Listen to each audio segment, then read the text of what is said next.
Hello everyone, my name is ધાર્મિક કળથિયા.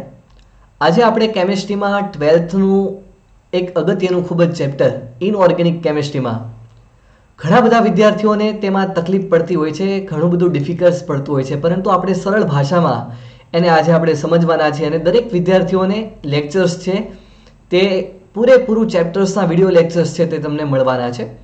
તો ચાલો મિત્રો આપણે ડિસ્કસ કરીએ. For JEE NEET and GUJCET board exam માટે પ્રિપરેશન્સ કરીએ. ચેપ્ટર નંબર 9 કોર્ડિનેશન કમ્પાઉન્ડ સબર્ગ સંયોજનો. ઓકે, નેક્સ્ટ તમે જુઓ તો શરૂઆતમાં તમને મેં માર્ક્સ આપેલા છે જે બોર્ડની એક્ઝામના ભારાંક મુજબ છે કે ટોટલ આ ચેપ્ટર છે તે 9 માર્કનું છે, જેમાંથી એમસીક્યુ છે તે 3 માર્કના પૂછાવાના છે અને ક્વેશ્ચન જે છે પૂછાય છે આ ચેપ્ટરમાંથી તે હોય છે કુલ 6 માર્કના. એટલે કે તમને ક્વેશ્ચન છે તે આ ચેપ્ટરમાંથી 4 માર્કનો અને એક 2 માર્કનો પ્રશ્ન છે એ તમને પૂછી શકે છે. નેક્સ્ટ તમે વિદ્યાર્થી મિત્રો જુઓ તો કોર્ડિનેશન કમ્પાઉન્ડ્સ એની અગત્યતા શું છે શરૂઆતમાં તો આપણે એ જાણવું જરૂરી છે. તો અહીં આપણે કોર્ડિનેશન કમ્પાઉન્ડની થોડીક બેઝિક માહિતી છે તે મેળવીએ. હવે તમને અહીં જે આખો પાર્ટ્સ મેં તમને અહીં જે પિક્ચર દેખાય છે કે હિમોગ્લોબિન એક આપણા બ્લડનું એક ખૂબ જ અગત્યનો પાર્ટ્સ કહેવાય કે હિમોગ્લોબિન જે છે તે ઓક્સિજનને કેરી આઉટ કરે છે, એક જગ્યાએથી બીજી જગ્યાએ લઈ જવાનું કામ, ઓક્સિજનનું જે લઈ જવાનું કામ છે તે હિમોગ્લોબિન કરે છે. તો હિમોગ્લોબિન જે અહીં છે તો હિમોગ્લોબિન જેમાં એક સબર્ગ, અહીં આપણે જે ચેપ્ટર ભણી રહ્યા છે સબર્ગ સહસંયોજક, સબર્ગ સંયોજનો મતલબ કે એમાં એક બંધનું નામ આવે છે સબર્ગ સહસંયોજક બંધ. આ તમે શબ્દ છે તે 11થમાં કેમિકલ બોન્ડિંગમાં અભ્યાસ કરીને આવ્યા હશો કે કોઓર્ડિનેટ બોન્ડ સબર્ગ બંધ કેવી રીતના બનશે કે એક તત્વ છે તે ઇલેક્ટ્રોન્સ યુગ્મનું દાન કરતો હોય, એના બંને ઇલેક્ટ્રોન્સ છે તે આવી રીતના દાન થતા હોય અને આવી રીતના એક દિશાકીય બંધ છે. તો અહીં હિમોગ્લોબિન જે સ્ટ્રક્ચર તમે જુઓ, હિમોગ્લોબિનનું તમે બંધારણ વિશે અભ્યાસ કરો તો એમાં હિમોગ્લોબિનમાં આયન રહેલો હોય છે એટલે કે Fe રહેલો હોય છે અને એના જે સબર્ગ સહસંયોજક બંધ એટલે કે નાઇટ્રોજન છે તે દાન કરતો હોય છે. તો આ બંને વચ્ચે એક પ્રકારનો કોઓર્ડિનેટ બોન્ડ બને છે. એટલા માટે જ આપણે આ અગત્યના સંયોજનનો અભ્યાસ છે તે કરવામાં આવે છે. નેક્સ્ટ તમે જુઓ અહીં તમને બેટા જે સ્ટ્રક્ચર દેખાય છે તે છે વિટામિન B12. વિટામિન B12 એક અગત્યનું વિટામિન જે છે આપણા શરીર માટે ખૂબ જ મહત્વનું છે. તો વિટામિન B12 માં તમે અહીં તમને મધ્યસ્થ ધાતુ પરમાણુ અહીં તમને જોઈ રહ્યા છો કોબાલ્ટ, અને આસપાસ જે બંધ બની રહ્યા છે કોબાલ્ટ જે છે આસપાસ બંધ બની રહ્યા છે કે કાર્બન છે, નાઇટ્રોજન છે, નાઇટ્રોજન જે છે એ ઇલેક્ટ્રોન્સ યુગ્મનું દાન કરી રહ્યા છે. અહીં તમે જુઓ કોબાલ્ટ એક સેન્ટ્રલ મેટલ આઇટમ છે અને નાઇટ્રોજન છે એવી રીતના R મતલબ કે આલ્કાઇલ ચેન, કાર્બન છે એ ઇલેક્ટ્રોન યુગ્મનું દાન કરે છે. તો આવી રીતના એક સબર્ગ સહસંયોજક બંધથી આખું રચાતું સંયોજન જેને આપણે કોર્ડિનેશન કમ્પાઉન્ડ્સ તરીકે ઓળખવામાં આવે છે તો વિટામિન B12. ઓકે, નેક્સ્ટ તમે જુઓ તો સિસપ્લેટિન. ઘણા બધા વિદ્યાર્થી મિત્રોએ આનું નામ તો સાંભળ્યું હશે. ઓકે, કે કેન્સરના દર્દી માટે જે સારવારમાં વપરાતી દવા સિસપ્લેટિન એક ખૂબ જ અગત્યની દવા આપણને ખ્યાલ છે. जिंदगी की कवायद इससे पूछे जब डॉक्टर ने भी सॉरी बोल दिया हो. જે પણ માણસને કેન્સર થાય છે તરત એની લાઈફ છે આમથી ટૂંકમાં લાઈફ જે છે એની ચેન્જ થઈ જશે 6 થી 7 મહિનામાં, વિધિન 2 થી 3 યરમાં તે માણસ છે તે મૃત્યુ પામતો હોય છે. એમાં આ જે દવા જે છે એ ખૂબ જ રક્ષણાત્મક દવા સિસપ્લેટિન. એમાં પણ તમે જુઓ તો પ્લેટિનમ છે એક સેન્ટ્રલ મેટલ એટમ છે અને અહીં નાઇટ્રોજન અને ક્લોરીન ઇલેક્ટ્રોન્સ યુગ્મનું દાન કરીને એક પ્રકારનો ડેટી બોન્ડ મતલબ કે કોઓર્ડિનેશન કમ્પાઉન્ડ્સ કોઓર્ડિનેટ બોન્ડ છે તે બનીને એક સબર્ગ સહસંયોજનની રચના કરે છે. તો સિસપ્લેટિન યાદ રાખજો કે પ્રશ્ન તમને પૂછાઈ શકે સિસ નામ કેમ છે. અહીં તમને સિસપ્લેટિન જે છે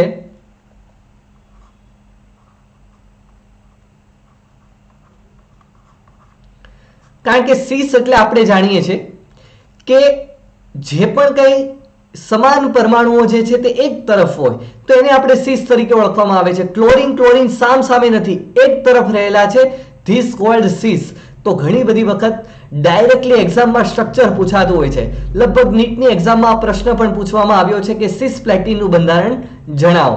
ઓકે, તો આ ડેટી બોન્ડ સાથેનું સિસપ્લેટિનનું બંધારણ નેક્સ્ટ તમે જુઓ તો અહીં તમને એક પ્રકારનું ગ્રીન કલરનું મેં તમને એક પ્રકારનું લીફનું અહીં એક્ઝામ્પલ્સ આપેલું છે, મતલબ કે ક્લોરોફિલ. ક્લોરોફિલ જે છે, હવે ક્લોરોફિલનું તમે બંધારણ તમે જુઓ તો એમાં મેગ્નેશિયમ છે, મેગ્નેશિયમ એ મધ્યસ્થ ધાતુ પરમાણુ છે અને સવર્ગ સહસંયોજક બંધ છે તેમાં બનેલા છે. તો એમાં વચમાં metal, central metal atom magnesium છે. ઓકે, તો આપણે અહીં અલગ અલગ એક્ઝામ્પલ્સ જોયા તો એના પરથી તમને થોડોક અંદાજ આવ્યો હશે કે આ ચેપ્ટર આપણા માટે ખૂબ જ મહત્વનું છે. આ ચેપ્ટરના લાસ્ટમાં તેની ઉપયોગિતા પણ આપી છે કે ઘણા બધા ઔષધોમાં તેનો ઉપયોગ થાય છે. કોર્ડિનેટ કમ્પાઉન્ડ્સની એક જે સંશોધન છે એ પણ એક ખૂબ જ અગત્યનું છે કે જ્યારે પણ કોર્ડિનેટ બોન્ડ મતલબ કે કોઈ પણ એક રંગની રચના આવશે ત્યારે હું તમને એક્ઝામ્પલ સાથે સમજાવીશ કે એક સાયન્ટિસ્ટ જે છે તેના ઘરે સાયકલ લઈને ટૂંકમાં ત્યાં કોઈ પણ કારણોસર ત્યાંથી જતા હોય છે અથવા તો કોઈ પણ કામ કરવા માટે બજારમાં જતા હશે તો સાયકલ લઈને જતા હોય છે અને ત્યાં વચમાં જે પણ કંઈ આપણે એમ કહેવું હોય તો કહી શકાય કે માળી મતલબ કે કલર જે છે તે કલર કરવા વાળો ભાઈ તો કલર કરતો હતો એમાં એના જે મિક્સિંગ કલર જે આ સાયન્ટિસ્ટે જે કલર જોયા કે આ કલર જે છે એ તો નેચરલી કલર તો છે નહીં, કુદરતી કલર તો છે નહીં, એટલા માટે એ જે કલર એને જે મિક્સિંગ, હવે એને જે કલર વાળો ભાઈ હતો એને પ્રશ્ન પૂછે છે કે ભાઈ આ કલર તે કેવી રીતના બનાવ્યો, કારણ કે સાયન્ટિસ્ટે જોયો તો એ નેચરલી કલર નહોતો, કુદરતી કલર નહોતો અને સાયન્ટિસ્ટે એને પ્રશ્ન પૂછે છે કે તે આ કલર કેવી રીતના બનાવ્યો. એટલે એ જે કલર કરવા વાળો ભાઈ હતો એને તો કીધું કે ભાઈ આ જે બે કલર છે એને મેં મિક્સિંગ કર્યા અને આવી રીતના કલર ઉત્પન્ન થઈ ગયો છે. તો સાયન્ટિસ્ટે એ કલર જે છે એ થોડોક કલર છે તેની ઉપર પ્રયોગ કરે છે, સંશોધન કરે છે અને એના પરથી એને સાબિત થાય છે કે નહીં આ એક કોર્ડિનેશન કમ્પાઉન્ડ્સ છે. અહીં એક સેન્ટ્રલ મેટલ એટમ છે અને આસપાસ આવી રીતના મધ્યસ્થ ધાતુ પરમાણુ છે અને આસપાસ ઇલેક્ટ્રોન યુગ્મ ડોનેટ કરનારા લિગેન્ડો જોડાયેલા છે.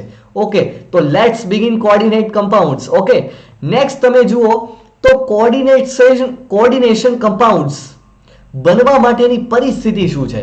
સવર્ગ સંયોજનો બનવા હોય તો મોટા ભાગના કયા તત્વો આપણા આવર્ત કોષ્ટકમાં કુલ 4 વિભાગના તત્વો છે એમાંથી મોટા ભાગના કયા તત્વો કોર્ડિનેશન કમ્પાઉન્ડ મતલબ કે સવર્ગ સંયોજનો બનાવે છે.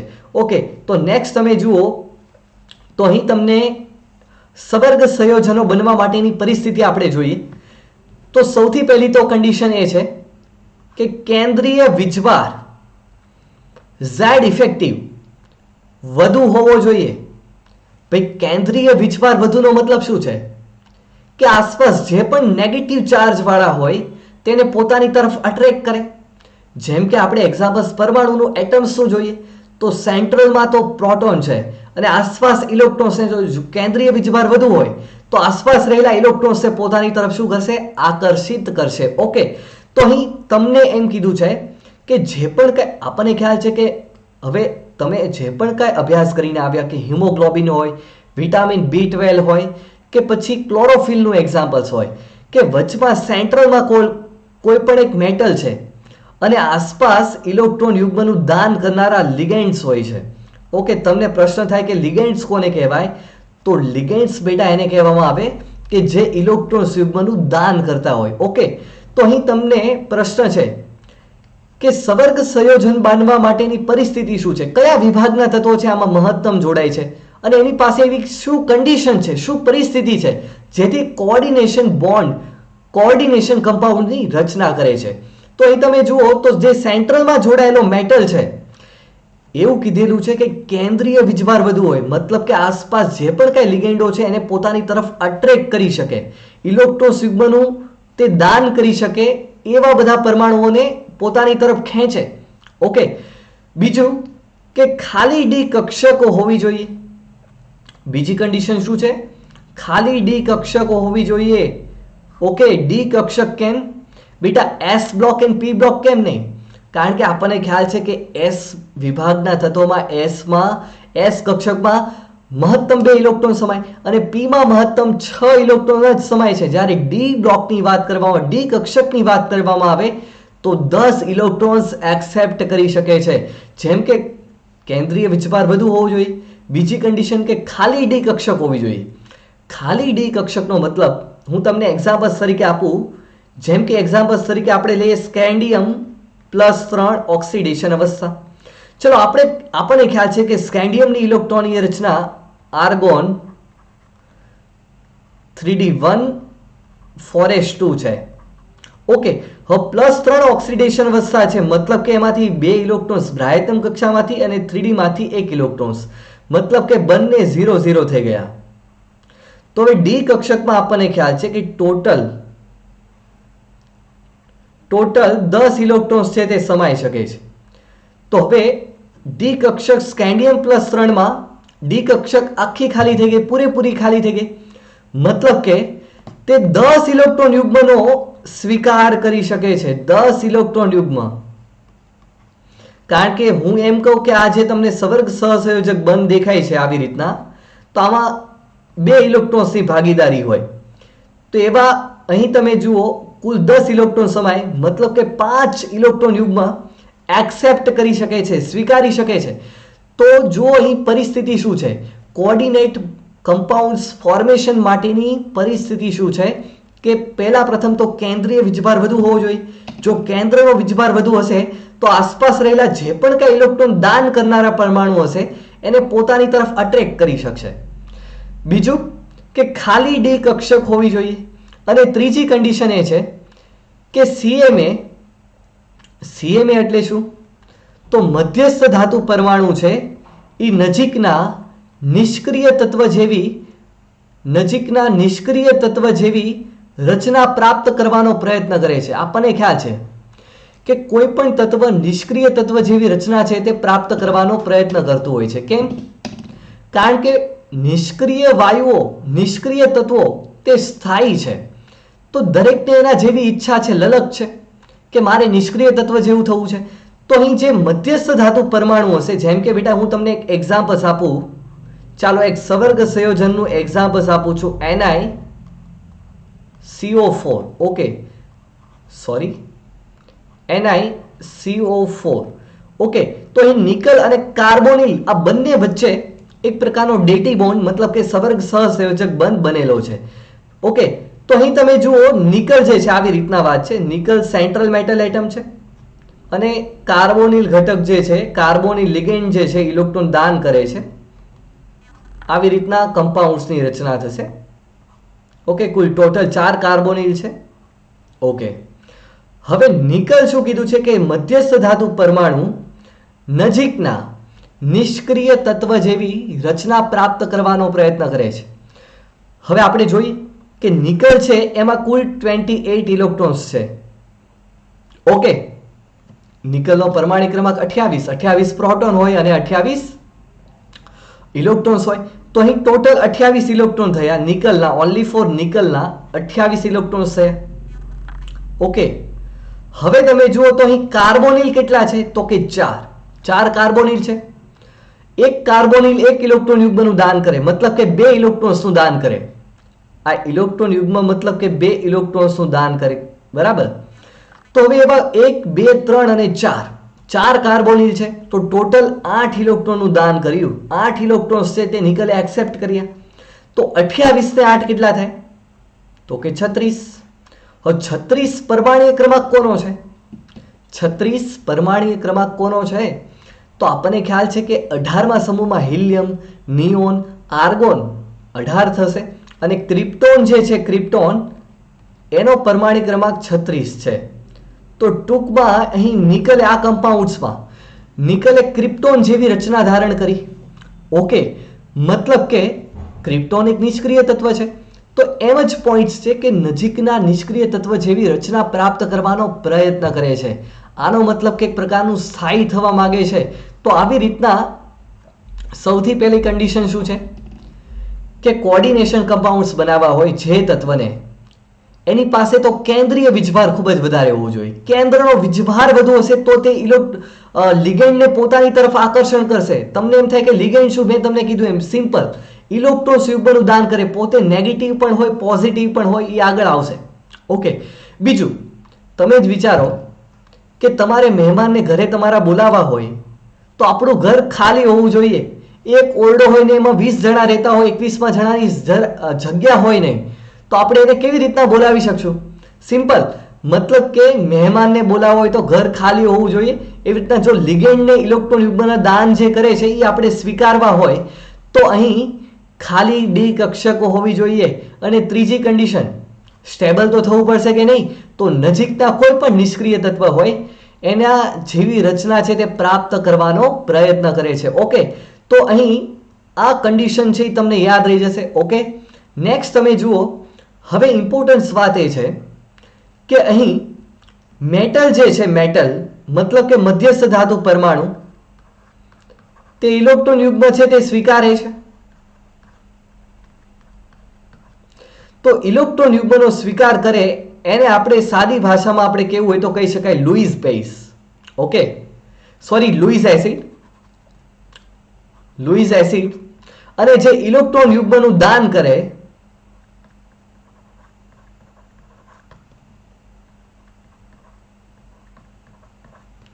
તેને આપણે લુઈસ બેઝ તરીકે ઓળખવામાં આવે છે.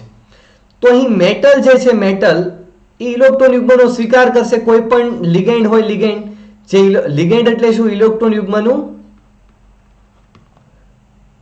દાન કરનાર.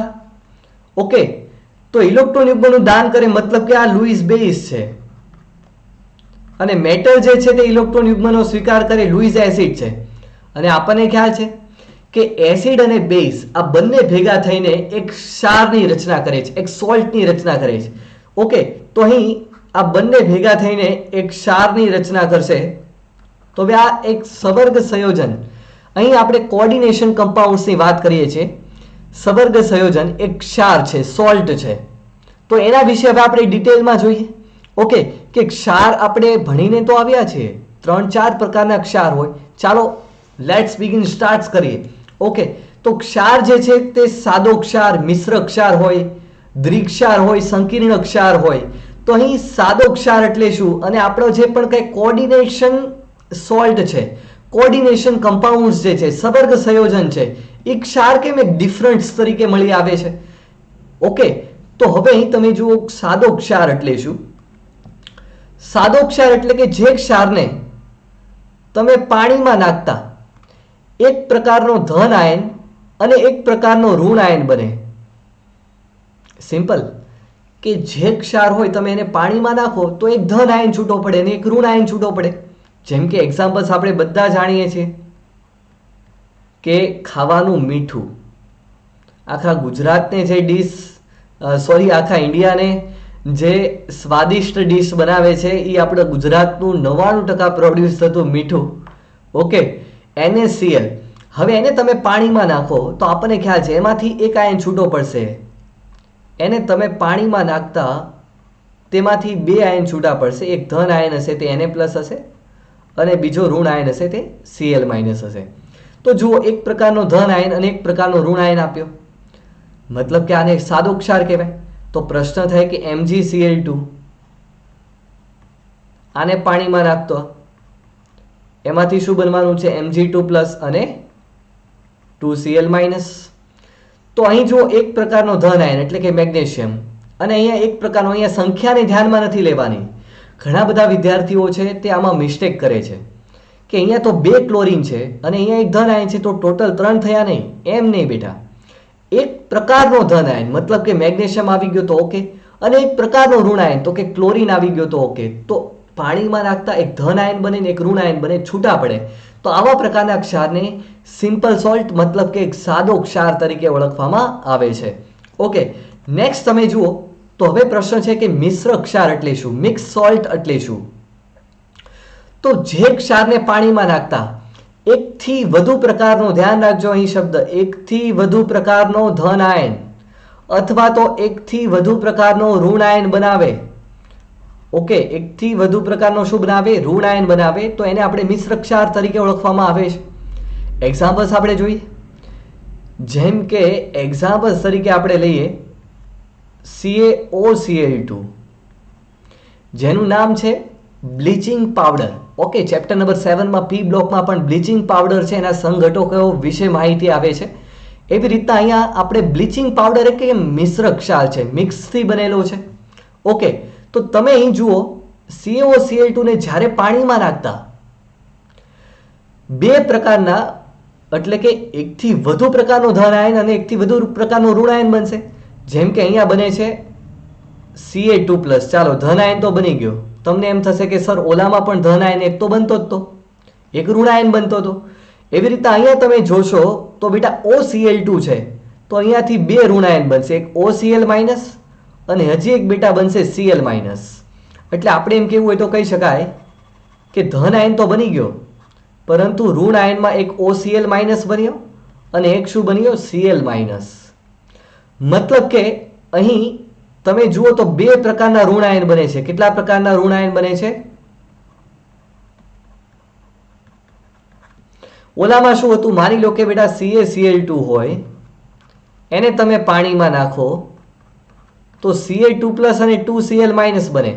મતલબ કે એક ધન આયન થઈ ગયો અને એક ઋણ આયન થઈ ગયો. ઓકે, બે ભલે રહ્યા પરંતુ ક્લોરાઇડ તો એક જ છે ને. એવી રીતના Ca2+, પરંતુ અહીંયા જુઓ એક ધન આયન અને ક્લોરાઇડ કેટલા છે, મતલબ કે ઋણ આયન કેટલા છે? એક OCl- અને Cl-. તો એકથી વધુ પ્રકારના ઋણ આયન. ઓકે, ખ્યાલ આવે છે કે નહીં? જો એક ધન આયન અને એક ઋણ આયન બનતો હોય જેમ કે NaCl, Na+Cl-, બીજો કોઈ નહીં, અને અહીંયા બેટા શું છે CaOCl2 માં બ્લીચિંગ પાવડરમાં કે ધન આયન તો એક બને છે, કાં તો ધન આયન વધારે હશે કાં તો ઋણ આયન વધારે હશે. ઓકે, તો અહીંયા OCl- અને Cl-, that is difference. Okay, next તમે જુઓ દ્વિક્ષાર. દ્વિક્ષાર એટલે શું? તો હવે અહીં ધ્યાન રાખજો કારણ કે ચેપ્ટર જે છે હવે શરૂ થાય છે. આગળનું તો બેટા બેઝિક નોલેજ છે કે બે અથવા તો વધારે સ્થાયી સંયોજનોના, જો અહીંયા ધ્યાન રાખજો, એક એક આપણે NCERT ની અંડરલાઈન કરવાની છે કારણ કે NCERT ઇનઓર્ગેનિક કેમિસ્ટ્રી માટે ખૂબ જ એક મહત્વનો રોલ છે તે ભજવતી હોય છે. તો અહીં બે અથવા તો વધારે સ્થાયી સંયોજનોના તત્વ યોગમિતીય એટલે કે ફિક્સ પ્રમાણ છે એના સંયોગીકરણથી રચાય છે. માની લો કે હું તમને કહું કે આપણી પાસે એક સોલ્ટ છે AB અને એક આપણી પાસે સોલ્ટ છે CD. ઓકે, એક ક્ષાર છે AB છે અને એક શું છે CD છે, અને આ બંને સ્ટેબલ છે. આ બંને કેવા છે? પોતે સ્થાયી સંયોજનો છે. બંને પોતે સ્ટેબલ છે. જેમ કે એકમાં હું NaCl લઈ લઉં, એકમાં MgCl2 લઈ લઉં. આ બંને સ્થાયી હોય અને હવે એનો તત્વ યોગમિતીય રેશિયામાં હું બંનેને ભેગા કરીને જે પણ પ્રકારનું સંયોજન બનશે, જેમ કે હું કહું કે ભાઈ AB છે તે 1 લેવામાં આવે અને CD છે 4 લેવામાં આવે. મતલબ કે તત્વ યોગમિતીય રેશિયો મેં ફિક્સ કર્યો, બંને સ્ટેબલ છે પોતાની અવસ્થામાં, અને સંયોગીકરણ કરો એટલે કે AB.4CD. આવી રીતના જે રચના કરવામાં આવી આને કહેવામાં આવે છે શું? દ્વિક્ષાર તરીકે ઓળખવામાં આવે છે. બરાબર. જેમ કે બેટા આપણે એક એક્ઝામ્પલ તરીકે લેવામાં આવે તો કાર્નેલાઇટ, જે બુકમાં પણ આપ્યું છે કે KCl, MgCl2 અને પાણી.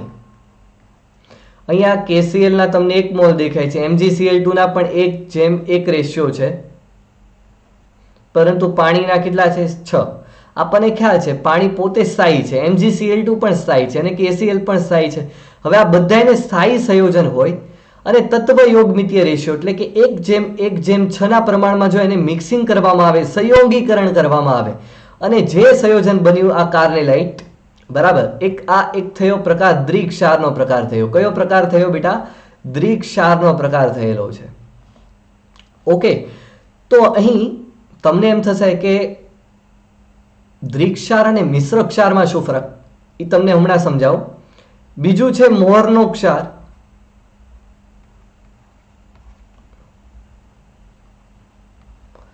સોલ્ટ ઓફ મોહર. તો એનું એક્ઝામ્પલ છે FeSO4,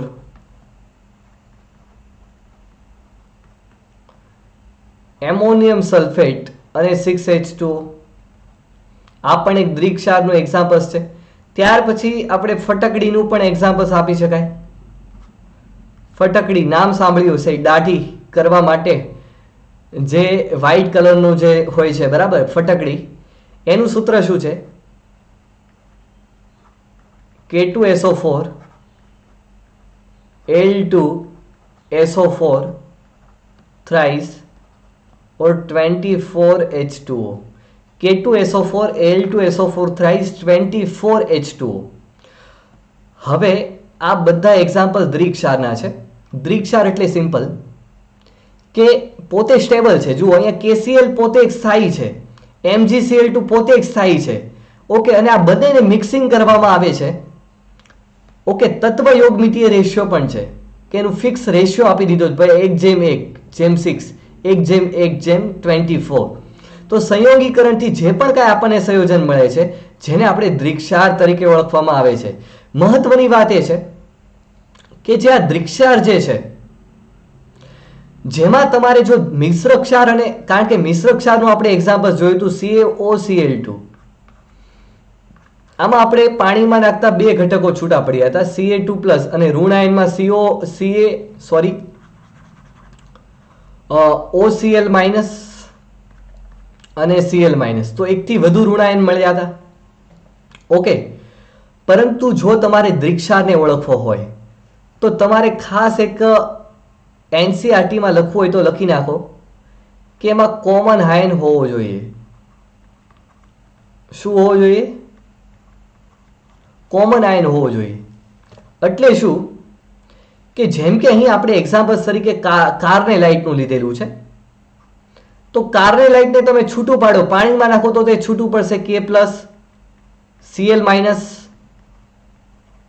Mg2+, Cl-. તો અહીં તમને જો કોમન જોવા મળ્યું Cl- and Cl-.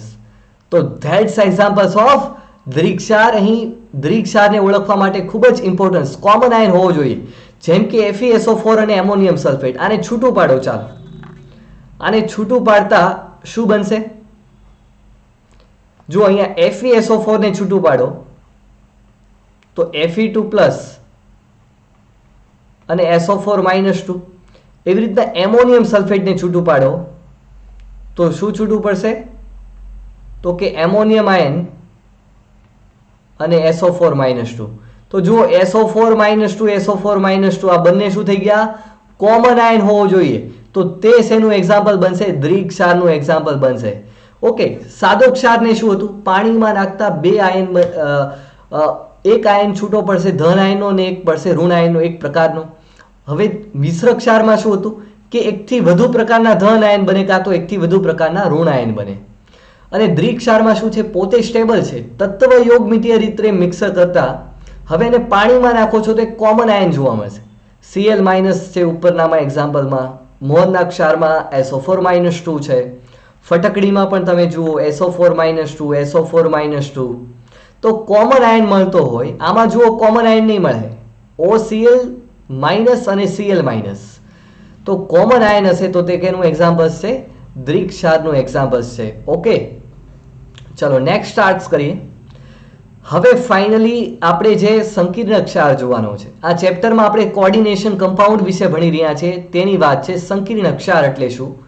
તો એમાં ડેફિનેશન તો એ છે કે બે અથવા તો વધારે સ્થાયી સંયોજનોના તત્વ યોગમિતીય ગુણોત્તરના સંયોગીકરણથી. તો ડિફરન્સ કઈ રીતના પાડશો? દ્વિક્ષારમાં પણ આ જ ડેફિનેશન હતી અને સંકીર્ણ ક્ષારમાં પણ આ જ ડેફિનેશન છે. તો સંકીર્ણ ક્ષાર એટલે શું કે સંકીર્ણ ક્ષાર જે છે, જેમ કે હું તમને એક્ઝામ્પલ્સ આપું તો અહીં આપણે એક્ઝામ્પલ્સ લેવામાં આવે FeCN2.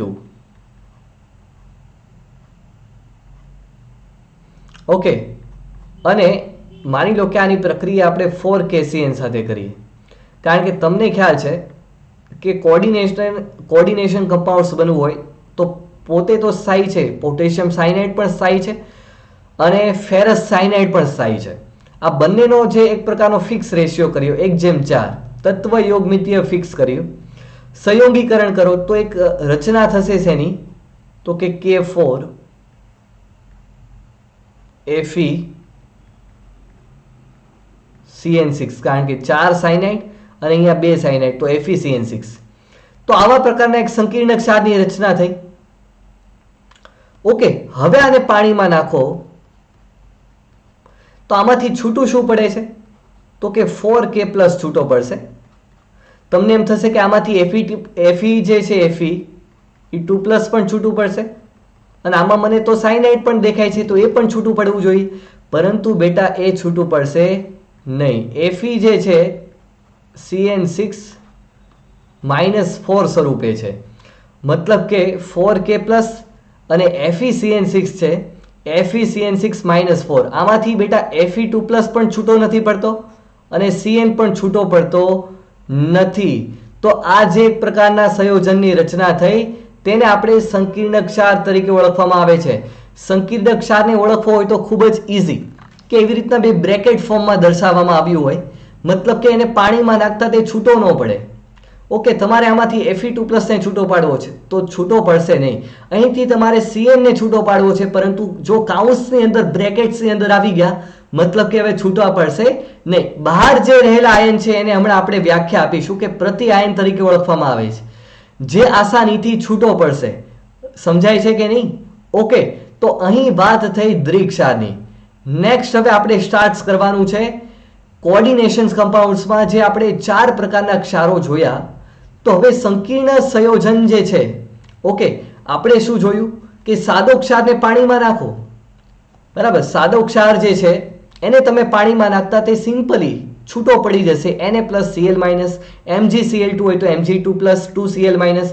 એવી રીતના કેલ્શિયમ ક્લોરાઇડ હોય તો આ પણ છૂટો પડશે છે એમાં Ca2+ અને Cl- માં. મતલબ કે એક ધન આયન આપે ને એક ઋણ આયન આપે. હવે એકથી વધુ ધન આયન અથવા તો એકથી વધુ પ્રકારનો ઋણ આયન હોય, જેમ કે હું એક્ઝામ્પલ્સ આપું.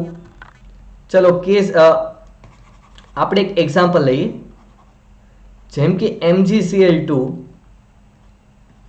K2SO4. હવે આને તમે પાણીમાં નાખતા છૂટા પડે છે Mg2+, Cl-, અહીંથી શું છૂટું પડશે K+ અને SO4 -2. તો બેટા આ જે છે આ MgCl2 K2SO4 લાગે છે તો દ્વિક્ષાર જેવો, પરંતુ મેં તમને કીધું હતું કે દ્વિક્ષારમાં કોમન હોવો જોઈએ. અહીંયા બેટા એકથી વધુ પ્રકારના ધન આયન છે, Mg છે અને K છે, પોટેશિયમ છે, અને ઋણ આયન પણ તમે જુઓ ક્લોરાઇડ છે અને SO4 -2 છે. અહીં કાંઈ કોમન નથી. જુઓ, કોમન દેખાય છે? મને તો કોમન નથી દેખાતો. તમને જો દેખાતું હોય તો કોમેન્ટ બોક્સમાં જરૂરથી કહો. કોમન કોઈ છે નહીં, એટલા માટે કોમન આયન છે નહીં. તો કોમન ન હોય તો આને આપણે કેવો ક્ષાર કહેવામાં આવે? મિશ્ર ક્ષારનું એક્ઝામ્પલ છે MgCl2 અને K2SO4. આ જે પ્રકારનો સોલ્ટ છે તે એક પ્રકારનો મિક્સ સોલ્ટ છે, ધ્યાન રાખજો, મિશ્ર ક્ષાર છે. ઓકે, તો આ ડિફરન્સ છે. અને આમાં દ્વિક્ષારને ઓળખવો હોય તો કોમન આયન હોવો જરૂરી છે. એક સ્ટેબલ કમ્પાઉન્ડ્સ તત્વ યોગમિતીયથી મિશ્ર થશે અને સંકીર્ણ ક્ષાર તો ઓળખાઈ જશે આસાનીથી, કે એક વખત બ્રેકેટમાં આવી ગયું ત્યાર પછી એમાંથી તમે છૂટા પાડી શકવાના નથી. ઓકે, તો હવે નેક્સ્ટ તમે જુઓ તો હવે જે આ સંકીર્ણ ક્ષાર હમણાં એક્ઝામ્પલ્સ આપણે જોયું K4FeCN6 નું, કે આને પાણીમાં નાખતા અહીં તમને 4K+ તો છૂટા પડે છે, પરંતુ જે બ્રેકેટ જે છે તે છૂટું પડતું નથી, FeCN6 -4 રહે છે. તો હવે આપણે આના વિશે અભ્યાસ કરવાનો છે કે આ કેમ છૂટા નહીં પડતા હોય. કારણ કે બેટા Fe અને Cn વચ્ચે, અહીં તમે જુઓ Fe અને Cn વચ્ચે એક પ્રકારના સવર્ગ સહસંયોજક બંધ રચાણા છે. નેક્સ્ટ હવે આપણે જોઈએ અત્યારે કે દરેકની આપણે વ્યાખ્યા છે તે જોવાની છે. ઓકે,